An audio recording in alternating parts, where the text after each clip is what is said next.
오늘 메시지가 굉장히 중요하다는 감동이 있어요.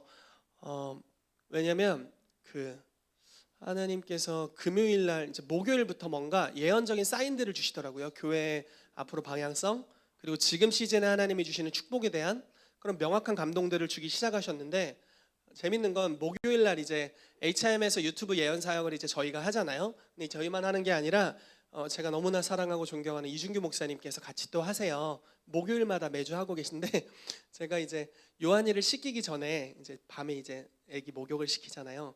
애기 목욕을 시키기 전에 들어가서 댓글을 남겼어요. 이준규 목사님 너무 좋은 분이에요, 멋있어요, 막 이렇게 댓글을 남기고, 애기를 씻기고 다시 이제 재우고 다시 거기를 들어갔는데 우리 준규 목사님이 저한테 연락이 온 거예요. 저를 위해 개인 예언을 하셨다는 거예요, 거기서. 그래서 그리고 뭐 지식의 말씀으로 사람들 실습을 시켰는데, 그게 뭐였냐면, 제가 이 사람을 생각할 때니까 이 사람 맞춰보세요 하면서, 이제 이 사람은 결혼을 했을까요? 뭐 이런 거 맞추는 거예요. 이 사람은 남자일까요, 여자일까요? 그게 저였어요. 그 인간이 저였어가지고 저에 대해서 이제 이렇게 문제를 내셨고 맞춘 분들에게 이제 상을 주셨다라고 하시더라고요. 근데 그러면서 저에 대해서 개인 예언이 있었는데 교회에 대한 예언이 있었어요. 근데 그게 굉장히 지금 시즌 하나님이 주시는 거라고 생각이 돼서 제가 이따가 이 설교 후반부에 여러분들에게 들려드리도록 하겠습니다. 금요일 날 철야 예배를 드리는데 정말 하나님의 임재와 영광에 막 취해 있을 수밖에 없는 정도의 기름 부으심이 풀어졌어요. 너무너무 좋았습니다. 오늘 예배도 여러분 너무 좋지 않았나요? 막 이 예배가 끝나지 않았으면 좋겠다는 마음이 들더라고요. 설교 시간이 오지 않았으면 좋겠다, 이 예배가 끝나지 않았으면 좋겠어, 이런 마음이 들 정도로 예배에 정말 취해 있는 시간이 됐습니다. 너무너무 감사하고, 바울 목사님 얼마나 취하셨는지 새 가족에게 나눠줘야 될 선물을 까먹을 정도로 영광에 깊이 들어가셨어요, 저분이 지금. 그런데 금요철회 때 이제 주님의 영광이 임하고 임재가 풀어지면서 주시는 감동이 이거였어요.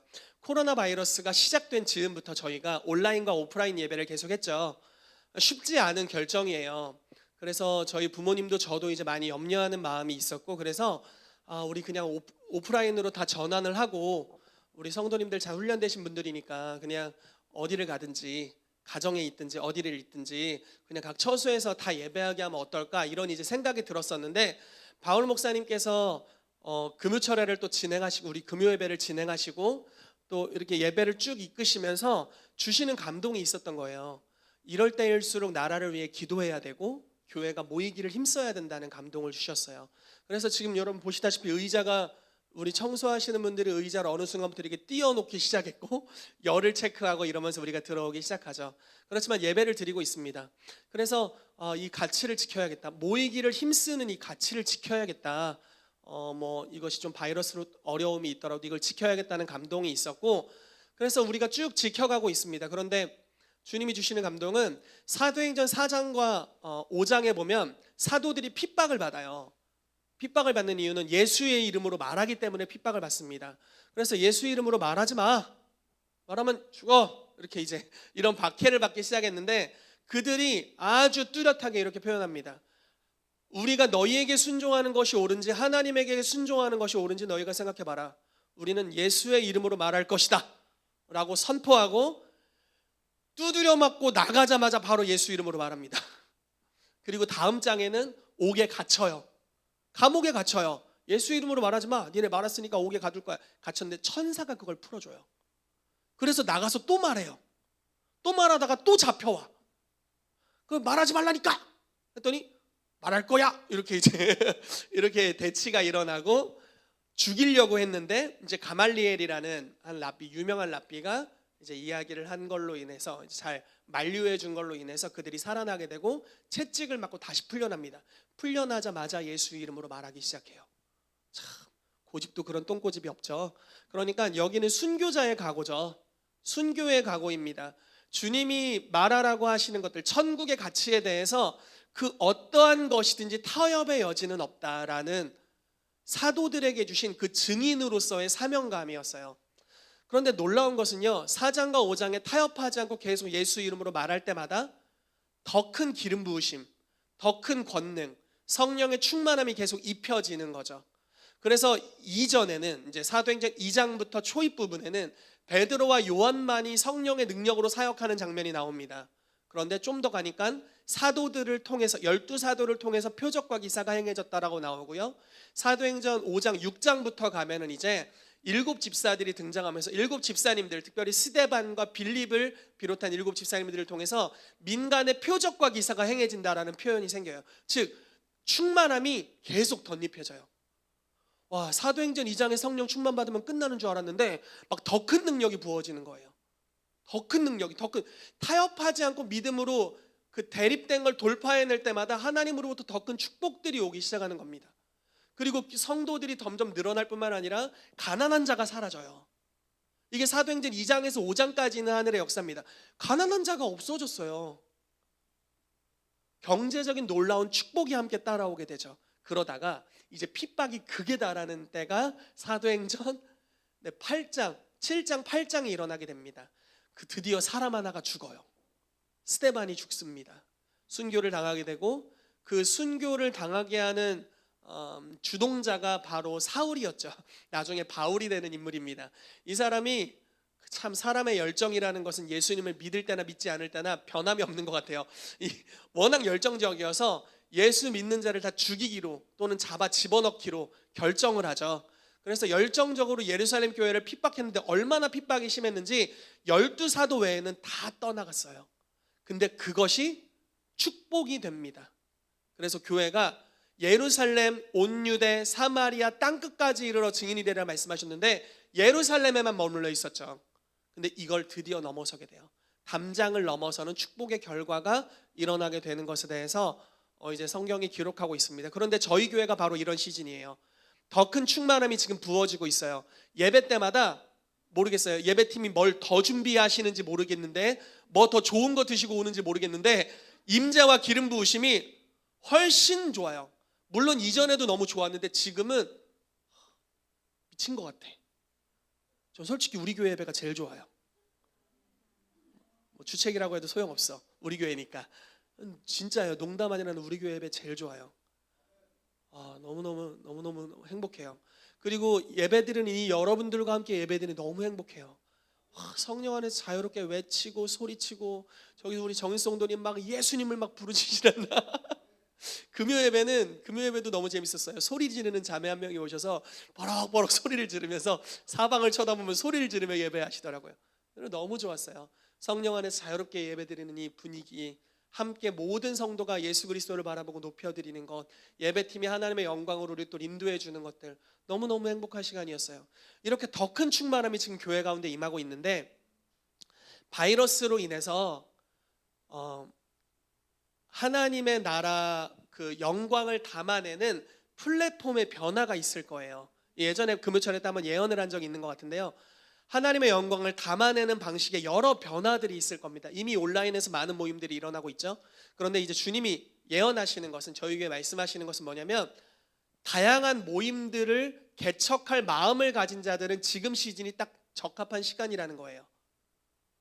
온라인이든 오프라인이든 어떤 모임을 개척하도록 지금 보내심을 받고 있다면 지금이 아주 카이로스의 시간이고, 여러분들이 어떤 모임을 개척할 때 그 공동체에 반드시 성령의 부으심이 있을 것이다. 이것이 지금 시즌에 주시는 하나님 말씀이라고 제가 믿습니다. 예언학교를 시작했는데 너무너무 좋더라고요. 이제 최근이죠. 이번 주죠.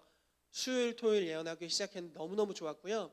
너무너무 강력하게 기름 부으시는 걸 느꼈고, 또 토요일 반 너무 재밌는 게 5개국에서 모였어요. 인도에서 오시고, 미국에서 오시고, 캐나다에서 오시고, 호주에서도 오시고, 한국 각 지역에서 오셨어요. 그래서 온라인에서 5개국에서 우리가 함께 만났는데 너무너무 즐겁고 기름 부으심 있고 신명 나는 시간이에요. 온라인에서도 이렇게 기름 부으시는 걸 제가 느끼고 있고요. 그리고 지금 금요철야 우리 금요 예배에서 이요셉 형제님이 지금 재정에 대해서 메시지를 나누잖아요. 웰스 오브 킹덤에 대해서 나누고 있는데 너무너무 강력한 시간이에요. 물론 첫 주에 우리 요셉 형제님 말씀을 나눴는데 댁에서 우리 김가희 전도사님, 와이프 되시는 김가희 전도사님이 설교를 한 번 더 하신 모양이에요. 그래서 이번 주 설교가 좀 더 좋았어요. 아마 이번 주에도 댁에 가서 설교를 한 번 더 들으셨을 수도 있어요. 다음 주 설교가 더 좋아져요. 무슨 말씀인지 이해가 되세요? 원래 이렇게 사역자들은 설교를 하고 가면 집에 저희를 위한 전담 설교자가 있어요. 와이프라는 전담 설교자가 있습니다. 왜 그 얘기를 했어? 왜 그렇게 재미없게 했어? 뭐 이렇게 얘기가 나와요. 그러면 이제 그 다음 주 설교가 좀 더 날이 서게 되는 일이 있는데 지금 그런 일들이 벌어지고 있어요. 그래서 메시지들이 선포되면서 좀 더 우리 가운데 그 제적에 관한 진리들이 계속해서 계시가 일어나고 있습니다. 또 아마 이 모임이 끝나면 KBN을 시작할 거예요. 멤버십을 갖춰서. 그리고 우리 경로 목사님 갈라디아 사경회 하시고 또 킹스콜링 교회 하시고 바울 목사님 성령의 묵상을 하시고 여러 모임들이 있죠. 그런데 이 모든 모임들에 하나님이 정말 부으심이 있을 거예요. 여러분 그것을 기대하게 되시기를 축복합니다. 주님이 저희 개인적으로 감동 주신 것은 마태복음 12장 같은 사건이 일어날 거라는 거예요. 마태복음 12장에 이렇게 기록되어 있습니다. 내가 하나님의 성령을 힘입어 귀신을 쫓아낸 것이면 하나님의 나라가 이미 너희 중에 임하였다라는 표현이에요. 무슨 말이냐면요. 집이 있어요. 그리고 집의 주인이 마귀래요. 그런데 성령님이 어떻게 역사하시냐면 이 하나님의 성령을 힘입어 귀신을 쫓아냈다라고 표현하잖아요. 누가복음의 다른 구절에는 똑같은 구절을 이렇게 표현해요. 내가 하나님의 손가락으로 귀신을 쫓아낸 것이면 손가락으로 하나님이 막 페이스북에 가끔 보면 막 예수님이랑 마귀 새끼랑 막 팔씨름하는데 거의 비슷한 이런 장면, 말도 안 되는 그림이에요. 그런 거는 하나님이 손가락으로 때려도 마귀는 죽어요. 네, 이게 강력의 차이가 달라요. 비슷한 존재가 아니에요.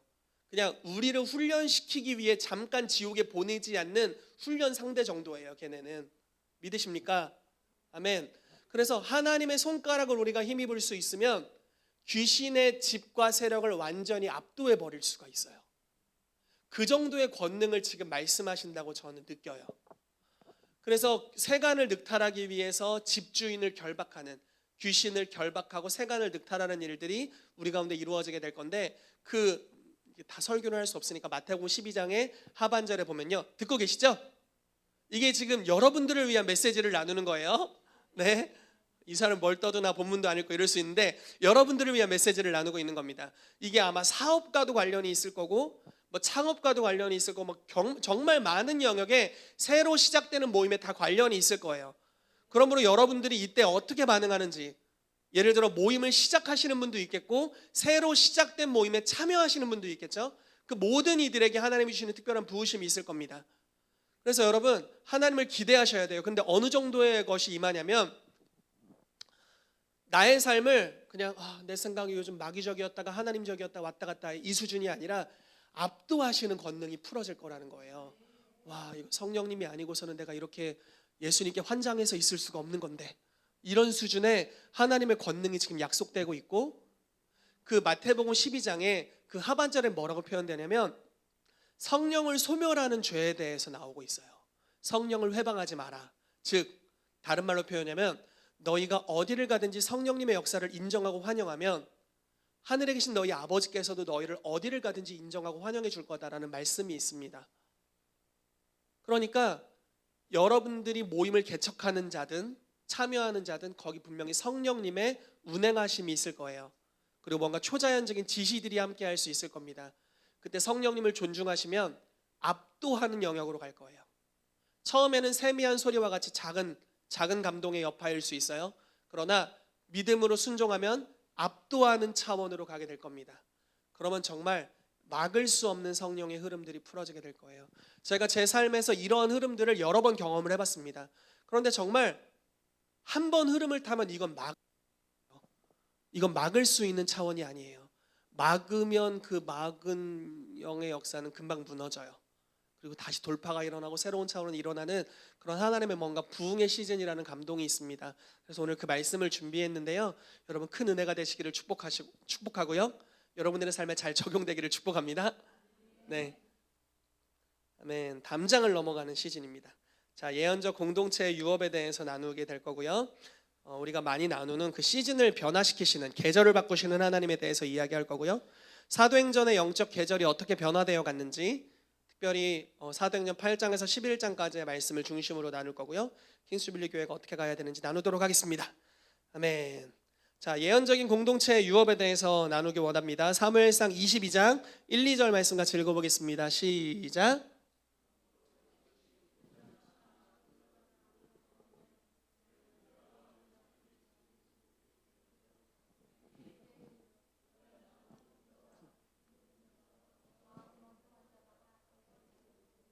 그는 그들의 우두머리가 되었는데 그와 함께한 자가 400명 가량이었더라. 아멘. 여러분 괜찮으시죠? 아침 드셨어요? 네. 평소에 제가 힘이 더 없는데 오늘 여러분들이 더 힘이 없어 보이시네요. 제 목소리도 점점 걸어지는 것 같고. 네, 그렇습니다. 저희가 요즘 예언학교에 이게 첫 번째 강의에서 많이 하는 내용인데, 예언적인 공동체에게 하나님이 주신 특별한 유업이 있어요. 우리가 예언 은사를 가르치죠. 그래서 예언을 어떻게 하는지, 어떻게 성령님의 인도하심을 받는지를 가르칩니다. 그런데 개인이 성령님의 인도하심을 받는 것과 단체가 성령님의 인도하심을 받는 건 정말 다른 차원의 것들이 나타납니다.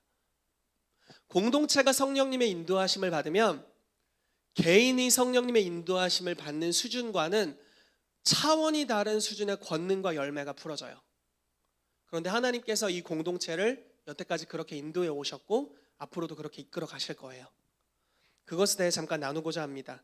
여러분, 다윗이 사무엘상 22장 이 말씀을 보면요, 이제 미친 왕 사울을 떠나서 아둘람 굴로 도망을 합니다. 도망갔는데 같이 도망 나온 사람들이 있어요. 그들의 종류를 봤더니 이런 사람들이에요.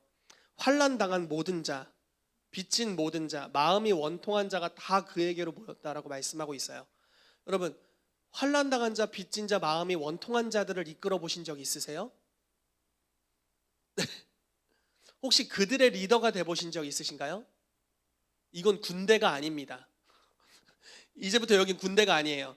여러분, 우리가 이제 내적 치유 사역이나 이런 것들을 하지만 치유가 많이 필요하신 분들이 오신 거예요. 어떤 일이 발생되냐면, 일반적으로 어떤 일이 발생되냐면, 오늘 모임 여기서 하겠습니다 이렇게 예를 들어 이야기를 하잖아요. 그러면 목사님이 왜 이렇게 말을 세게 하지? 나를 거절하나 봐. 이런 느낌을 받아요. 그러니까 말도 안 되는 영역에서 마음이 상해. 리더십을 갖기가 굉장히 어려워요. 예를 들어 정 집사님 요즘 너무 멋있으세요. 요즘 너무 멋지신 것 같아요. 여길 칭찬했더니 여기서 질투를 해. 나는 부모에게도 그걸 못 받아봤는데 교회에서도 나를 칭찬해 주는 이가 없어? 이러면서 갑자기 여기를 칭찬했고 이제 이 다음에 여기를 칭찬할 차례인데 이걸 못 견뎌해요. 이런 난리 나는 일들이 발생해요. 질투부터 해서 이게 바로 이 다윗 공동체의 특징이었어요. 정말 오합지졸도 그런 오합지졸이 없는 그런 멤버십이었어요. 그렇게 공동체가 시작돼요. 근데 다윗은 어떤 사람이었죠? 그 당시에 다윗은 이스라엘 최고의 용사였습니다. 다윗이 죽인 자는 만만이고 사울이 죽인 자는 천천히다라고 말할 만큼 다윗 이전에는 이스라엘의 최고 용사는 사울이었어요. 일반인보다 머리 하나가 더 있었어요. 제 아들은 일반인보다 머리가 2배가 큰데 사울은 일반인보다 머리가 하나 더 있었어요. 우리 시온이 봤는데 얼굴이 너무 작은 거예요. 우리 시온이 얼굴 2개 하니까 우리 아들 얼굴이 나오더라고. 상위 5%의 얼굴 크기를 갖고 있는데, 뇌가 큰 걸로 믿고 지금 축복하고 있는데요. 아무튼 이제 다윗이 그럴 만한 용맹한 사람이었죠. 청소년기에 골리앗을 때려 눕힌 사람이죠. 어마어마한 사람이었죠. 그리고 다윗은 수금을 타고 예배하는 자였습니다. 그가 예배할 때 성령님이 임하셨어요. 그리고 귀신이 떠납니다. 여러분, 구약에서 악신이 떠났다는 구절이 거의 없어요. 저는 기억이 안 나요. 근데 다윗 때 악신이 떠나요. 정말 신약의 사람이에요. 그러니까 그때는 거의 넘겨짐을 당한 것 같은 시즌이었는데, 구약 시대는 악신이 떠나는 역사가 일어나요. 그만큼 하나님의 성령으로 충만한 사람이었죠. 이들과 함께한 공동체가 400명, 나중에 600명이 됩니다. 10여 년간 이들이 믿음으로 함께 여정을 떠나는데, 일반적으로 가야 되는 FM으로 가지 않고 성령님의 음성을 쫓아 행합니다. 예를 들어 볼게요. 다윗이 왕이 되도록 부르심 받았잖아요. 그러면 정치학과를 들어가든지 사울의 밑에서 어떻게든 버티든지 이렇게 했어야 되는데, 하나님은 사울이 미쳤고 다윗을 죽이려고 쫓아다니고, 그렇기 때문에 이제 왕이 될 소망은 원래 끊어진 거예요. 이때부터 줄을 잘못 써도 그렇게 잘못 쓸 수가 없는 거지. 이제는 다윗은 게임 끝난 거예요. 그런데 하나님이 다윗을 왕이 되도록 기름 부으셨을 뿐만 아니라 그의 여정을 인도하시는데, 일반적으로 왕이 자기를 죽이려고 하면 나라 밖으로 도망가야 되잖아요. 왜냐하면 나라 전체가 왕의 영토니까. 그런데 나라 밖으로 도망가 있는데 하나님이 선지자를 다윗에게 보냅니다. 그러면서 뭐라고 하시냐면 너 이방인의 땅에 있지 말고 유대 땅으로 돌아와라라고 말씀하세요.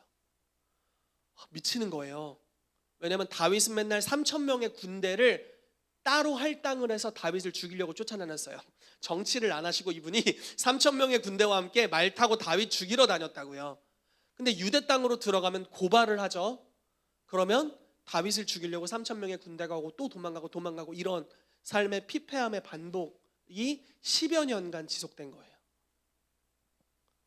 그러니까 도망자 생활을 10여 년간 했는데 그때마다 성령님의 음성을 들으면서 가라는 데로 가요. 예를 들어 어디 광야라는 곳이 있었거든요. 광야로 가라 그럼 광야로 갔어요. 그리고 저리로 도망가라 하면 저리로 갔습니다. 그러다가 블레셋에게 침공을 받은 이스라엘의 그일라라는 성이 있었어요. 근데 왕은 미쳐서 이 성을 구원할 수 없어. 관심도 없어요. 왕은 다윗만 죽이려고 해. 그런데 다윗이 그 소식을 듣고 주님께 여쭤봐요. 주님, 우리 400명 도망자 생활을 하고 있는 빚진 자, 원통한 자, 마음이 환난당한 자인데 주님, 우리가 블레셋을 치리이까 그일라 성을 구원하리이까 뭐 칼이나 제대로 잡을 수 있었나 몰라. 근데 다윗이 그렇게 주님께 여쭤봅니다. 그랬더니 주님께서 그일라 성에 들어가서 그들을 구원해 줘라. 내가 너희에게 블레셋 사람 붙이겠다라고 말씀하세요. 그래서 가서 전쟁했는데 이겼어. 400명이 미친 왕에게 쫓김을 받는 도망자 내적 치유 필요한 군대가 표현이 참 웃기긴 한데 한 나라의 군대를 이겨버려요. 그리고 그일라를 구원합니다. 그리고 또 주님께 여쭤보는 거예요. 불안하니까 주님, 우리가 그일라 백성을 구원했는데 얘네가 우리를 사울에게 팔아넘길까요? 그래도 인간적인 정이 있으니까 보호해 줄까요? 주님이 말씀하시기를 벌써 팔아넘겼다. 얼른 도망가라 이렇게 말씀하셨어요. 알고 봤더니 사울의 군대가 벌써 코앞에 와 있었어요. 그래서 바로 도망갑니다. 이런 식으로 선지자가 말하는 대로 또 하나님의 음성을 듣는 감동대로 돌아다니는데 돌아다니는 모든 시간에 예배를 해요. 여러분 시편이 150편까지 있잖아요. 다윗이 그 절반 정도를 썼거든요. 근데 대부분 왕이 되기 이전에 쓴 시편이 정말 많아요. 이방인 왕에게로 도망갔는데 그 사람이 자기를 죽이려고 하는 거예요. 아비멜렉이었던 것 같아요. 아비멜렉이라는 왕이 자기를 죽이려고 해요. 왜냐하면 신하들이 옆에서 이렇게 얘기하는 겁니다. 다윗이 투항했는데 이렇게 얘기하는 거예요. 왕이시여, 다윗이 죽인 자는 만만이라고 하고 사울이 죽인 자는 천천이라고 했는데 다윗이 사울과 관계를 회복시키고 싶을 겁니다. 회복시키기 위해 가장 중요한 재물이 뭘까요? 왕의 모가지입니다. 이렇게 얘기를 하는 거예요.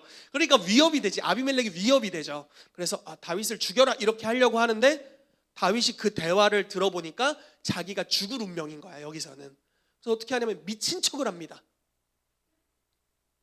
눈을 뒤집어 까고 눈물을 흘리기 시작하고 수염이 이렇게 있을 거 아니에요? 침을 질질 흘리는 거예요.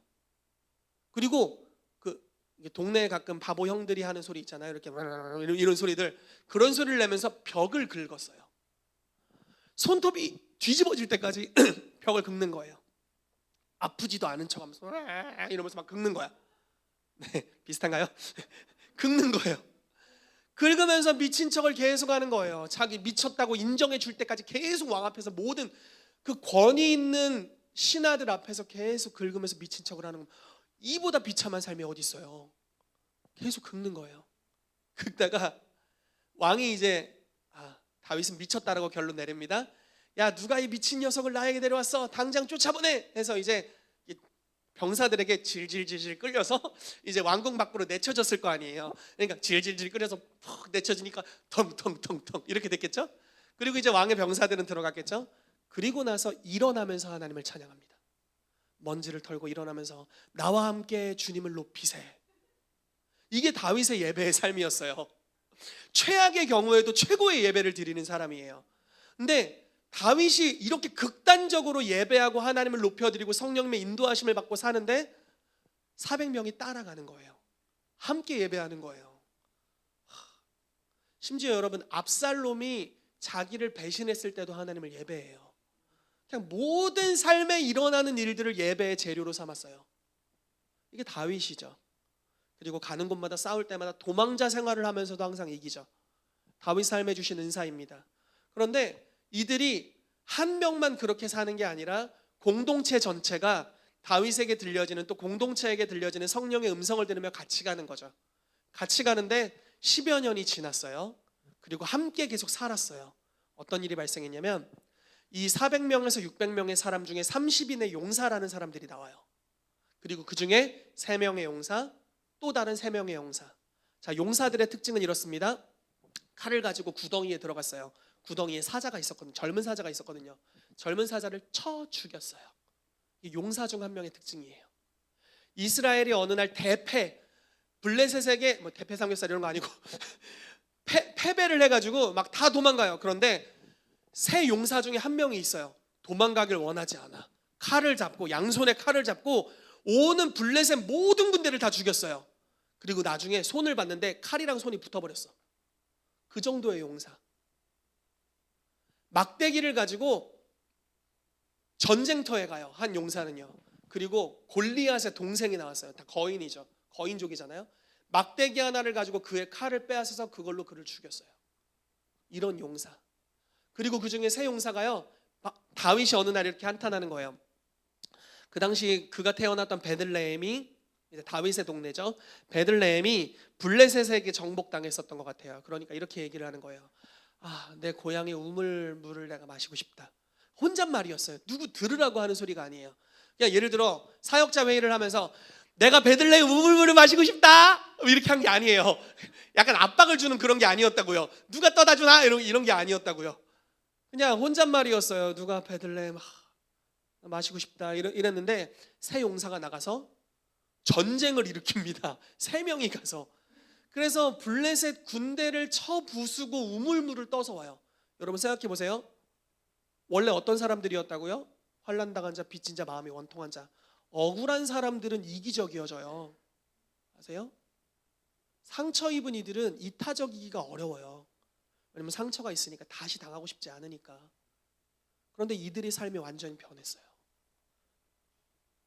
내 왕을 위해 목숨을 걸 수 있는 정도의 사람으로 변화됐어요. 놀랍지 않습니까?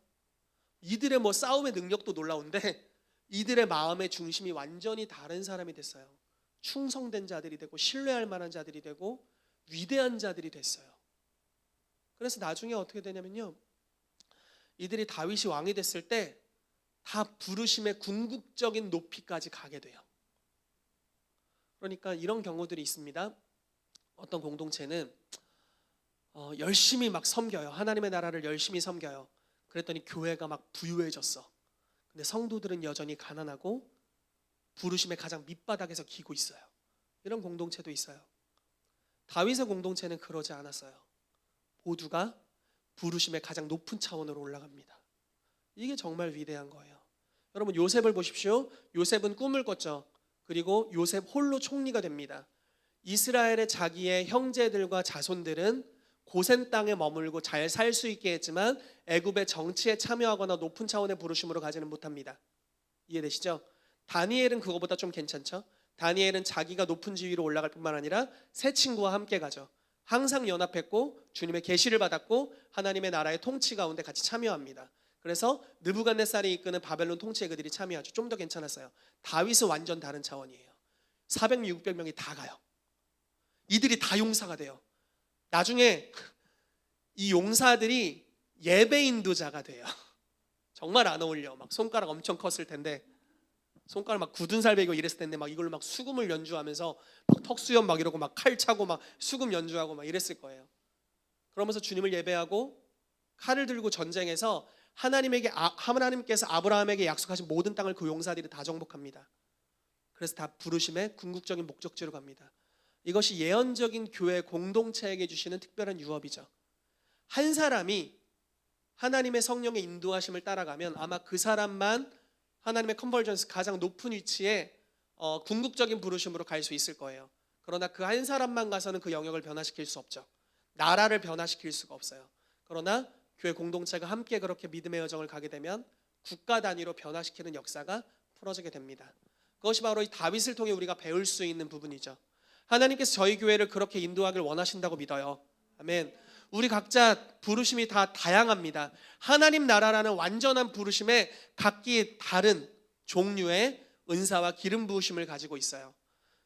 여러분들은 제 부르심을 위해 희생하실 필요가 없어요. 이해되시죠? 여러분들은 이 교회의 공동체와 커버링 안에 속해서 여러분들의 부르심을 이루셔야 돼요. 그것이 이 교회의 부르심입니다. 아멘. 그것이 이 교회가 존재하는 목적이에요.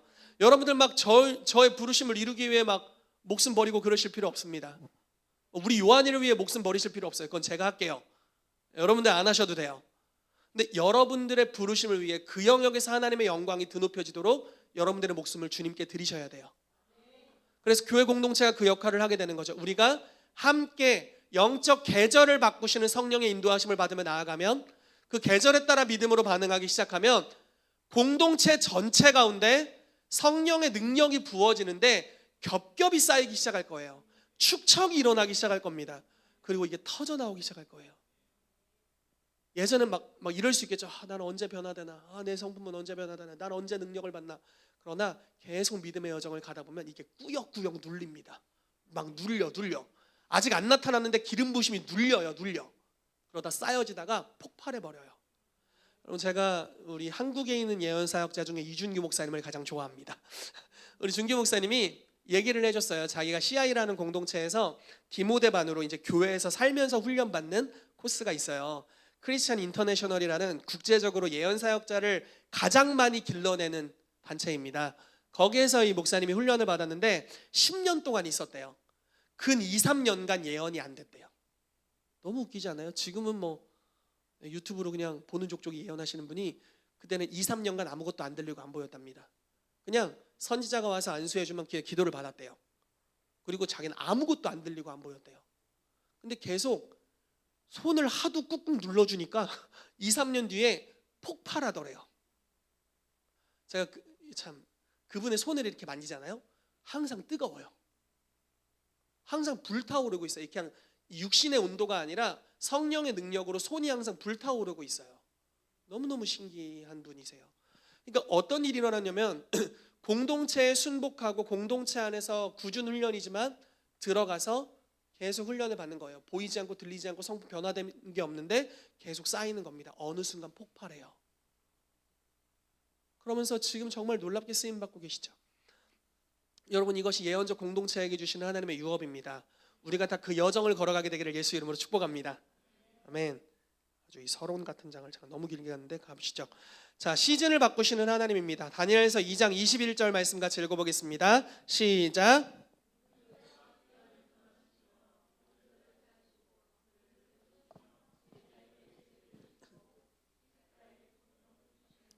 아멘. 주님께서 이렇게 영적인 계절을 바꾸실 거예요. 여러분들이 교회에 이렇게 오면 매번 우리는 똑같은 예배의 느낌이 아니죠. 매번 주님의 임재가 다른 양상으로 풀어질 거예요. 하나님이 다른 방식으로 느껴지실 겁니다. 그런데 여러분들이 이런 감각들이 예민해지기 시작하면 계절이 바뀌는 게 느껴질 거예요. 와, 영적인 봄이로다 이렇게 느껴질 거고, 영적인 여름이다, 땀난다 막 이런 게 느껴질 거고요. 영적인 추수 때를 느끼기 시작하실 것이고, 영적인 안식의 시즌도 느끼기 시작할 거예요. 계절이 계속 바뀝니다. 여러분, 제철 과일이 맛있나요? 비닐하우스 과일이 맛있나요? 제철 과일이 맛있죠. 그러면 제철 과일이 싼가요? 비닐하우스 과일이 싼가요? 제철 과일이 싸죠. 그러니까 제철 과일은 싸고 맛있습니다. 과일은 싫어하지만 제철 과일이 싸고 맛있어요. 왜 그러냐면 하나님이 창조하신 계절의 변화에 따라서 섭리대로 심고 거두기 때문에 그렇죠. 그러나 비닐하우스는 환경을 다 억지로 만들어내야 돼요. 온도, 습도, 빛 이런 거 다 조절해야 되죠. 물론 그때가 아니어도 먹을 수는 있지만 비싸고 덜 맛있습니다. 하나님이 주시는 영적 계절의 믿음으로 반응하면 적은 노력으로 많은 것을 거두게 돼요. 똑같이 심었는데 훨씬 많은 것을 거두게 됩니다. 그래서 영적 계절의 변화를 따라 나아가는 것이 굉장히 중요한데 이것이 예언적인 교회에게 주신 유업입니다. 근데 지금 이걸 말씀드리는 거예요. 이제 저희 교회의 영적 계절이 바뀌었어요. 무언가 새로운 모임들이 일어날 시즌이라는 거예요. 여러분 정말 축복해요. 새로운 모임을 하시든지 들어가시든지 하세요. 다른 표현 해볼게요. 주일 예배만 참여하지 마세요. 주일 예배만 참여하지 마시고 다른 모임을 만드시든지 들어가시든지 하세요. 이 교회에 있는 모임뿐만 아니라 하나님 뭔가 감동을 주신다면 그럼 하나님께서 여러분들에게 부어주실 많은 것들을 얻는 시즌으로 우리가 들어가고 있습니다. 주님께서 이렇게 때와 계절을 바꾸시는 분이시다라는 것입니다. 자, 마음이 급하지만 한번 가보겠습니다. 사도행전의 계절 변화입니다. 사도행전 1장 8절 말씀을 같이 읽고요. 쭉 나가보도록 할게요. 시작. 오직 성령이 너희에게 임하시면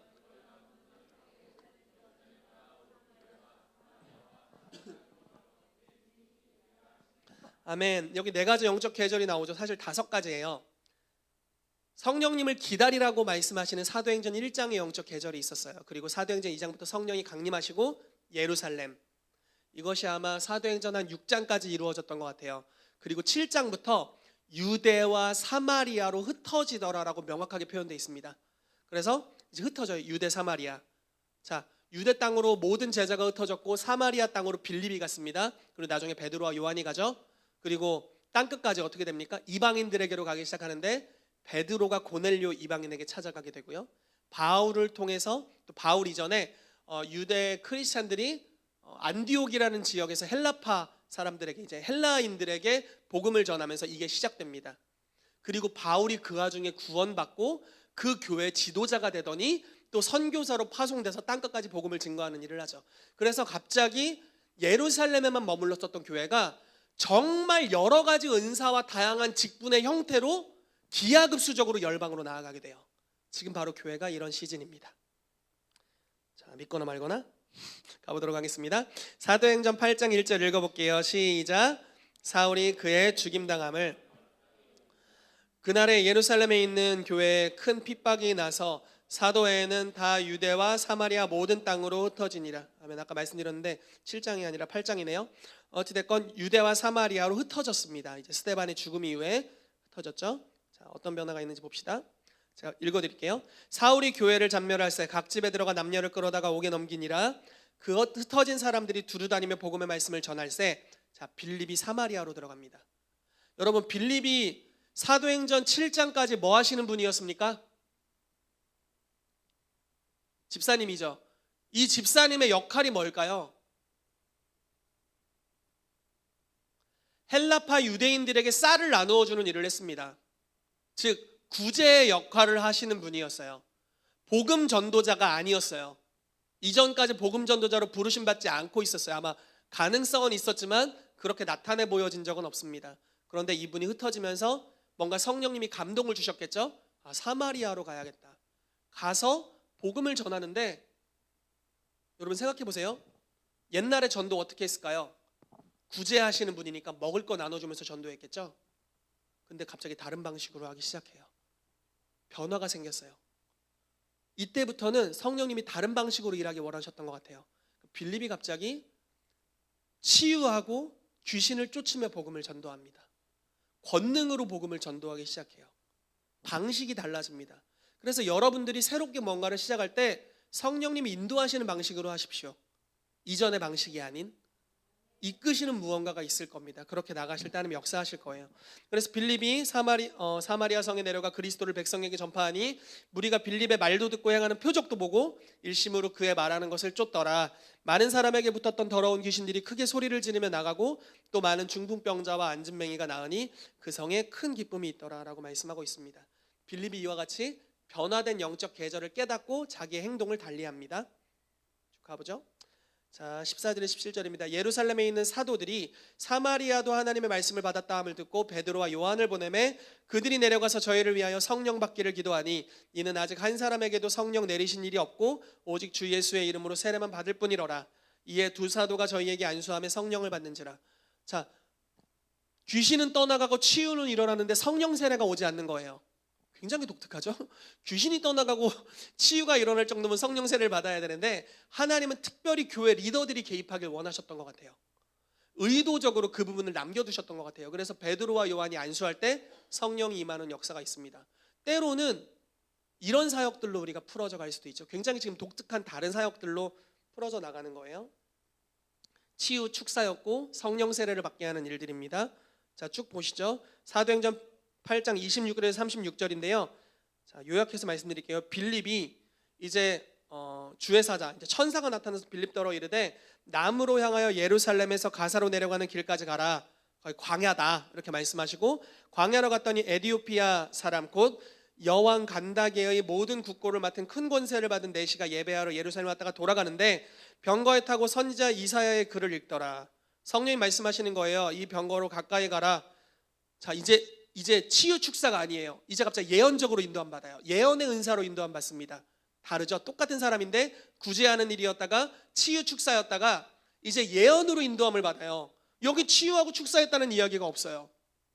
갑자기 예언적인 기름 부으심으로 활동을 합니다. 그래서 말을 걸었더니 하필 이사야서를 읽고 있는 거예요. 근데 이사야서 53장입니다. 읽으면서 물어보는 거예요. 빌립한테. 이거 이사야 자기에 대한 글이니 아니면 다른 누구에 대한 글이니? 빌립이 복음 전하기가 얼마나 좋겠어요. 그 고난받는 종에 대한 내용인데요.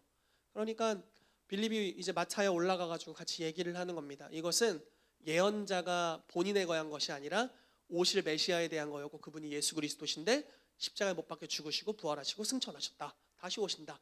복음을 전한 거죠. 그리고 나서 이 예언적으로 뭔가 아다리가 딱 떨어맞는 거를 이제 경험을 하게 됩니다. 그리고 이 사람에게 복음을 전했어요. 세례를 받았습니다. 성령님이 갑자기 빌립을 사라지게 하셨어요. 정말 이전에 없었던 성령의 역사가 풀어집니다. 그리고 갑자기 아소도라는 지역에 나타나고요. 그러더니 복음을 계속 전하면서 가이사랴까지 이제 진행하게 됩니다. 이런 독특한 예언적인 은사로 인도하심을 받았고요. 자, 쭉 보시죠. 사도행전 9장 10절에서 17절 말씀 같이 읽어볼게요. 시작.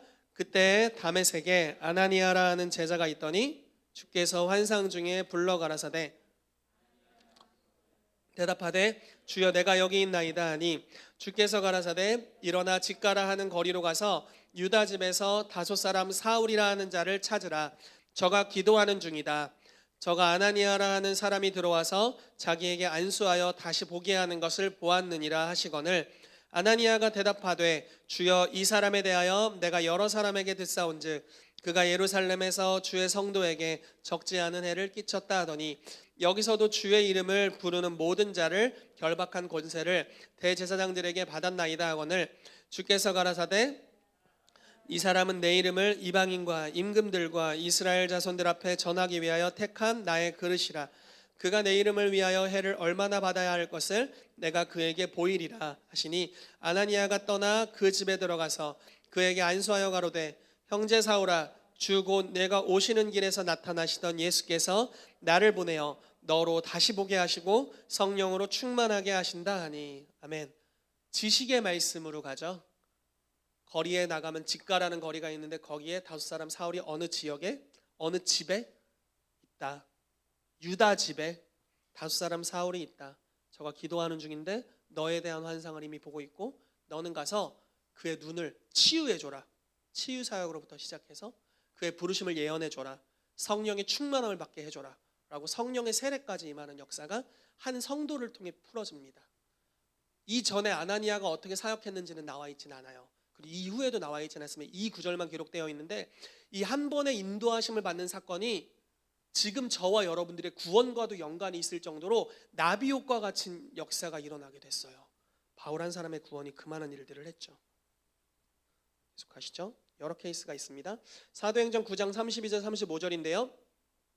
제가 읽어드릴게요. 때 베드로가 사방으로 두루행하다가 룻다에 사는 성도들에게 내려갔더니 거기서 애니아라 하는 사람을 만나며 그가 중풍병으로 상위에 누운 지 8년이라. 베드로가 가로되 애니아야 예수 그리스도께서 너를 낫게 하시니 일어나 내 자리를 정돈하라 한데 곧 일어나니 룻다와 사론에 사는 사람들이 다 그를 보고 주께로 돌아가니라. 병치유를 통해서 마을 전체가 구원받았습니다. 케이스가 너무 다 적어왔어요. 설교 많이 하려고 작정하고 온 사람처럼 다 적어왔는데 자, 요바에는 다비다라는 여자가 있었는데요. 죽었어요. 베드로가 가서 살렸어요. 그리고 그 지역이 다 구원받았어요. 그러니까 이전까지 베드로가 죽은 사람 살렸다는 이야기 없어요. 뭔가 새로운 걸 느낀 거예요. 지금 다 흩어졌는데 하나님이 여태까지 예루살렘 교회에서 우리가 함께 모여서 솔로몬 행각에 함께 모여서 예배하고 사도의 가르침을 받고 얼마나 정형화된 예배의 틀이었겠어요? 핍박은 있지만 모임은 할 수 있어. 그러니까 토요일 날 모이고 주일 날 모여서, 안식일 날 모이고 주일 날 모여서 하나님을 예배하는 겁니다. 솔로몬 행각에 모여서 같이 예배하고 사도의 가르침을 받고 필요한 사람에게 구제하고 아주 정형화된 틀이었어요. 근데 핍박이 일어난 거예요. 이제 더 이상 이런 방식으로 모일 수 없어요. 그리고 하나님은 이걸 계기로 새로운 그릇, 새로운 부대를 창조하셔서 예루살렘이라는 지경을 넘어서 유대, 사마리아 땅끝까지 보낼 계획을 갖고 계시다라는 겁니다. 자, 이 교회를 향해 다시 한번 선포합니다. 하나님께서 교회의 담장을 넘게 하시는 시즌에 있어요. 제가 지금 시간이 충분치 않지만 흥분한 상태로 어쩔 수 없이 여러분들이 전달하는데, 여러분 저와 여러분들의 영이 이걸 정말 잘 감지하게 되기를 정말 축복해요. 하나님께서 지금 시즌에 우리에게 담장을 넘어가게 하고 계세요. 그래서 우리에게 새로운 플랫폼을 알려주실 수도 있어요. 새로운 그릇, 새롭게 사역하는 방식, 새롭게 하나님의 나라를 전달하는 방법, 뭔가 아이디어들이 올 거예요. 지금 다 달라요. 베드로는 죽은 자를 살리는 걸로 복음을 전했어요. 베드로는 중풍병자 하나를 고치는 걸로 교회를 세웠어요. 빌립은 구제하는 것에서 치유와 축사를 행하는 것으로 복음을 전하다가 예언적으로 인도 안 받고 그냥 복음 전도를 했어요. 그리고 순간 이동을 해버리네. 아나니아는 지식의 말씀을 통해 복음을 증거하고 병을 고치고 부르심을 예언해 줬어요. 바울은 나중에 가르침을 통해서 부흥을 가져왔어요. 바나바는 소외당했던, 누구도 인정하지 않았던 바울을 인정해 줌으로 교회 부흥을 가져와요. 정말 독특하죠? 그러니까 성령님이 각기 인도하시는데 어떤 식으로 인도하시는지 몰라요. 여러분들 안에 있는 것들을 사용하실 것인데, 사인을 주실 것이고 넘쳐 흐르게 하실 것인데, 작은 사인에 반응하면 그것이 강이 되어 흘러 넘치기 시작할 겁니다. 그래서 여러분들의 삶을 통해서 하나님이 부으시는 폭발적인 역사들이 풀어지게 될 줄로 믿습니다. 아멘. 가이사랴 고넬료가 어떻게 구원받았는지, 베드로가 어떻게 계시를 받고 고넬료한테 갔는지, 베드로가 고넬료 집에서 설교하는데 어떻게 고넬료에게 성령이 임하셨는지, 다 그런 내용입니다. 안디옥 교회가 어떻게 개척됐는지 라고 나누는 거예요. 여러분 이제 말씀을 마무리하길 원합니다. 여러분 킹스윌리 교회가 아주 좋은 시즌에 있어요. 저는 이때 여러분들이 이 교회에 있다는 게 참 축복이라고 믿습니다. 참으로 뻔뻔하군요. 그런데 이 시즌에 우리가 이 교회에 소속돼 있다는 게 참으로 놀라운 축복입니다. 우리 안에 많은 좋은 개척자들이 있고 사도적인 기름 부으심이 있는 분들이 있습니다. 성령의 은사들이 우리 안에 많이 있어요. 모든 성도에게 많이 있습니다. 그리고 여러분 누구라도 어떤 모임을 개척하실 수 있습니다. 여러분 지금 에젤교회에서 오늘 2시에 예배를 시작한대요. 그 교회도 하나님 놀랍게 역사하실 겁니다. 여러분들이 뭔가 새로운 모임을 시작하실 수도 있고, 어떤 모임들이 일어나기 시작할 거예요. 이전에 있었던 방식이 아닌 성령의 인도하심을 받아서 새로운 모임들이 일어날 겁니다. 그것에 대해서 여러분 믿음으로 반응하십시오. 그러면 교회적으로, 구속사적으로는 교회의 여태까지 울타리와 한계를 넘어서서 영향력을 발하게 될 겁니다. 우리가 지금 예언학교를 하고 있는데 벌써 4개국에서 영향을 받기 시작하잖아요. 거기는 선교사님들이 오셔서 접속하시고 영향을 받기 시작하십니다. 교회가 갈 수 없었던, 제 영향력으로는 갈 수 없었던 영역에 사람들이 지금 오고 배우기 시작해요. 그리고 그들이 그걸 자기의 처소에서 가르치기를 원해요. 그러니까 하나님이 훨씬 더 놀랍게 역사하시는 거죠. 아마 이런 방식으로 지금 선교가 직접 가는 게 막혀 있는데도 오히려 더 많이 뚫리잖아요. 이런 방식으로 하나님께서 여러 방면 여러 부분으로 역사해 주실 거예요. 여러분 이 시간 성령께서 여러분들이 기름 부으시기를 정말 축복해요.